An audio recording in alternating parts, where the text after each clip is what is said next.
வேறு லெவலில் ஒரு பிரியாணி. ஏதோ நம்ம பேச்சுலர் ரூம்மேட் பசங்க பண்ணது. ஏதோ புதுவிதமாக பண்ணியிருக்காங்க. ஃபிஷ் பிரியாணி. கொஞ்சம் வெயிட் பண்ணி பார்த்தா என்ன சீக்ரெட் இருக்குன்னு நம்ம தெரிஞ்சுக்கலாம். பார்ப்போம். நினைவோ ஒரு பறவை.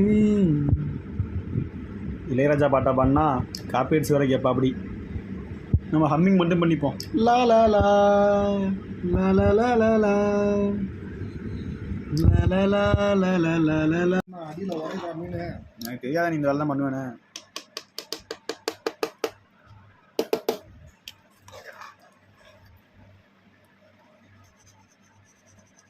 மீன் பிரியாணின்னு தான் சொன்னேன்.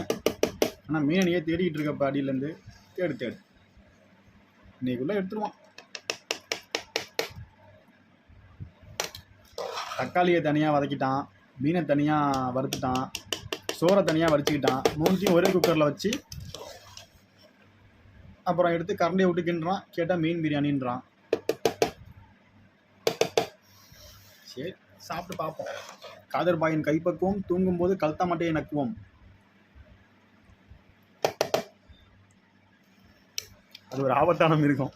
அந்த பக்கம் யாரும் போகணும்.